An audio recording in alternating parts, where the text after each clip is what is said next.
మనం ఇక్కడున్న కోడిగుడ్డు మంత్రి దగ్గరికి వెళ్ళి మాకు న్యాయం చేయట్లేదు, ఆనాడు మీరు హామీలు ఇచ్చారని అడిగామా? ఎవరం వెళ్ళా. ఎందుకంటే తన్నే దున్నపోతు జోలికి ఎవరు వెళ్ళాం, తంతుంది కదా అని తెలుసు. కానీ పాలిచ్చే ఆవు దగ్గరికి వెళ్ళి ఇంకా 2 లీటర్లు ఎక్కువ ఇవ్వచ్చు కదా అని రోజు కొనుక్కుతాం.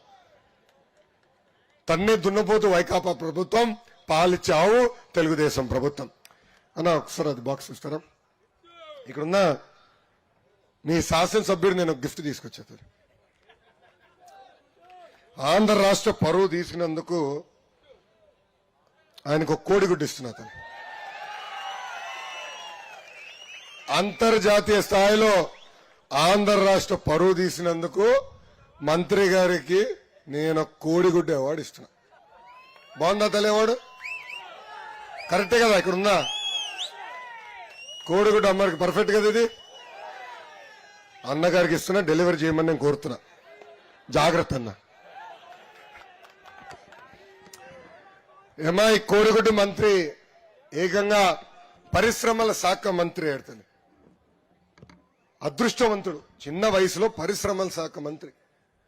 ఇంకా మంత్రి గారు నియోజకవర్గం ఎలా ఉండాలి తల్లి? అసలు కంచుకోటలాగా తయారు చేయాలి. ఎక్కడ చూసినా రోడ్లు పడాలి. ఎవరిని ఉద్యోగం అడితే రారా ఇదిగో లెటర్ తీసుకో, పలానా కంపెనీకి వెళ్ళు, ఉద్యోగం వస్తుందని చెప్పాలి. ఈ సభాముఖంగా కోడిగుడ్డు మంత్రిని సూటిగా ప్రశ్నిస్తున్నా, మీ నియోజకవర్గంలో ఒక్కరికన్నా, కనీసం ఒక్కరికన్నా మీరు ఉద్యోగం కల్పించారా? మీరు మంత్రిగా ఉన్నప్పుడు నియోజకవర్గానికి ఒక్క పరిశ్రమను తీసుకొచ్చారా? ఆయన చేసింది ఏంటో చెప్పాలా? చెప్పమంటారా? 600 ఎకరాలు ప్రభుత్వ భూమిని కొట్టేశాడు. పెద్ద ఎత్తున గ్రావెల్ మెటల్ దుబ్బేస్తున్నాడు. సెంటు స్థలాల పేరుతో తక్కువ ధరతో రైతుల దగ్గర కొని ఏకంగా ప్రభుత్వానికి ఎక్కువ ధరతో అమ్మేసి 100 కోట్ల రూపాయలు సొంత జోబులు వేసుకునే వ్యక్తి ఇక్కడున్న కోడిగుడ్డు మంత్రి. ఇంకా ఆర్ఈసీఎస్ ని ఏకంగా చంపేశాడు. ఏపీ ఈడీసీఎల్ తో ఏకంగా విలీనం చేసి మన అన్ని రకాలుగా ఇబ్బంది పెడుతున్నారు. ఇంకా ల్యాండ్ పూలింగ్ విషయం కూడా పెద్దలు చెప్పారు. ఏకంగా బినామీ పేరులతో ల్యాండ్ పూలింగ్ లో కూడా పెద్ద ఎత్తున దందా జరిగింది. ఏకంగా ఈ రోజు మంత్రి ఆయన చుట్టూన్న 4 తోడు దొంగలు గంజాయిని మన బిడ్డలకు పరిచయం చేశారు.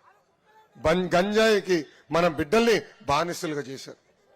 నేను చూశాను తల్లి, 100 కుటుంబాలు పాదయాత్ర నేను కలిశాను తల్లి. ఈ గంజాయి వల్ల ఎలా నాశనయ్యారో. ఈ సభాముఖి నేను హామీ ఇస్తున్నా, 2 నెలల్లో తెలుగుదేశం జనసేన ప్రభుత్వం ఏర్పడుతుంది.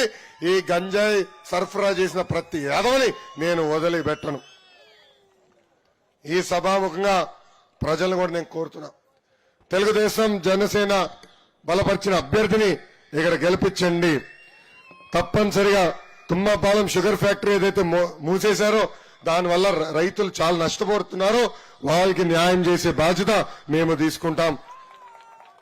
అంతేకాదు కాపు భవనాలు ఏదైతే పెండింగ్ ఉందో అది కూడా పూర్తి చేసే బాధ్యత మేము తీసుకుంటాం. తాగునీటి సమస్య తీవ్రంగా ఉంది.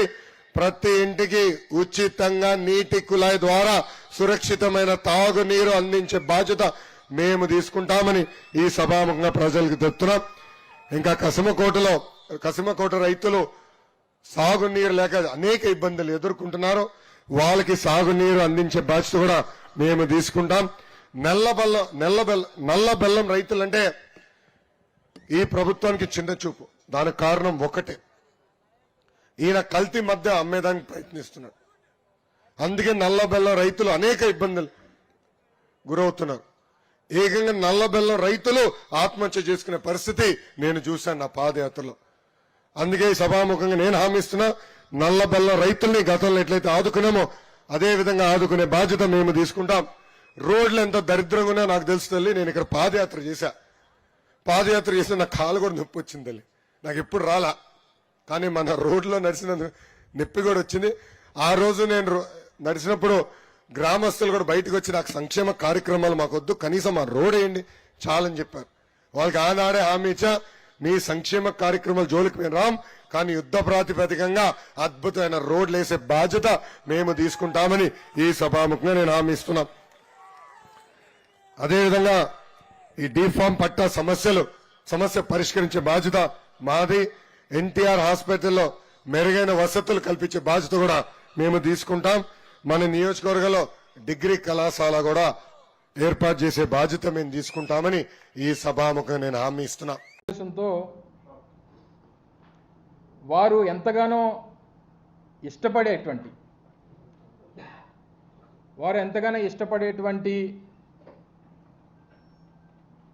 ఈ పప్పుని ఈ ప్రాంత మట్టితో తయారు చేసినటువంటి ఈ మట్టి కుండలో మా ప్రాంత శాలివాహనుడు మా కుమ్మరి సోదరుడు తయారు చేసినటువంటి ఈ మట్టి కుండలో పెట్టి ఇక్కడ ఉన్నటువంటి వారు ఎవరన్నా సాహసం చేసి వారికి తీసుకెళ్ళి ఇవ్వగలిగితే మీరు ఇవ్వండి, లేకపోతే వారే పరిగెట్టుకొని వచ్చి దానికి ఆయనకి ఇష్టమైనటువంటి ఐటెం కాబట్టి నేనే వచ్చి తీసుకెళ్తానంటే తీసుకెళ్ళమనండి, ఇక్కడే ఉంచుతాను దీన్ని. కాకపోతే ఈ పప్పుతో పాటు ఇందులో కాస్త ఉప్పు కారం కూడా కలిపా. కేవలం ముద్దపప్పు అయితే సరిపోదు వారికి.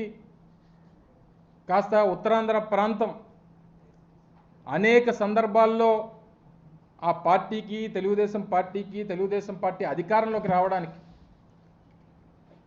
కారణమైనటువంటి ఉత్తరాంధ్ర ప్రాంతం గురించి ఏ రోజు కూడా ఆలోచన చేయనటువంటి తండ్రి కొడుకులు ఇప్పుడు వచ్చి ఈ ప్రాంతం మీద ప్రేమ ఉన్నట్టు, ఈ ప్రాంతం అంటే అభిమానం ఉన్నట్టు, ఈ ప్రాంతానికి ఏదో భవిష్యత్తును ఇచ్చేస్తామన్నట్టు చెప్పేటువంటి మాటలు సిగ్గు, లజ్జ, ఏ రకమైనటువంటి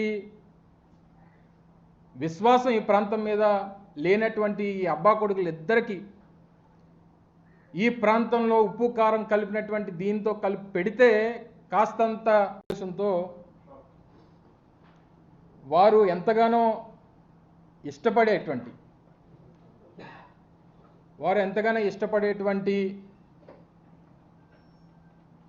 ఈ పప్పుని ఈ ప్రాంత మట్టితో తయారు చేసినటువంటి ఈ మట్టి కుండలో మా ప్రాంత శాలివాహనుడు మా కుమ్మరి సోదరుడు తయారు చేసినటువంటి ఈ మట్టి కుండలో పెట్టి ఇక్కడ ఉన్నటువంటి వారు ఎవరన్నా సాహసం చేసి వారికి తీసుకెళ్ళి ఇవ్వగలిగితే మీరు ఇవ్వండి, లేకపోతే వారే పరిగెట్టుకొని వచ్చి దానికి ఆయనకి ఇష్టమైనటువంటి ఐటెం కాబట్టి నేనే వచ్చి తీసుకెళ్తానంటే తీసుకెళ్ళమనండి, ఇక్కడే ఉంచుతాను దీన్ని. కాకపోతే ఈ పప్పుతో పాటు ఇందులో కాస్త ఉప్పు కారం కూడా కలిపా. కేవలం ముద్దపప్పు అయితే సరిపోదు వారికి. కాస్త ఉత్తరాంధ్ర ప్రాంతం అనేక సందర్భాల్లో ఆ పార్టీకి తెలుగుదేశం పార్టీ అధికారంలోకి రావడానికి కారణమైనటువంటి ఉత్తరాంధ్ర ప్రాంతం గురించి ఏ రోజు కూడా ఆలోచన చేయనటువంటి తండ్రి కొడుకులు ఇప్పుడు వచ్చి ఈ ప్రాంతం మీద ప్రేమ ఉన్నట్టు, ఈ ప్రాంతం అంటే అభిమానం ఉన్నట్టు, ఈ ప్రాంతానికి ఏదో భవిష్యత్తును ఇచ్చేస్తామన్నట్టు చెప్పేటువంటి మాటలు సిగ్గు, లజ్జ, ఏ రకమైనటువంటి విశ్వాసం ఈ ప్రాంతం మీద లేనటువంటి ఈ అబ్బా కొడుకులు ఇద్దరికి ఈ ప్రాంతంలో ఉప్పు కారం కలిపినటువంటి దీంతో కలిపి పెడితే కాస్తంత సిగ్గు, లజ్జ, విశ్వాసం పెరుగుతాయన్నటువంటి ఉద్దేశంతో దీన్ని తయారు చేయించారు.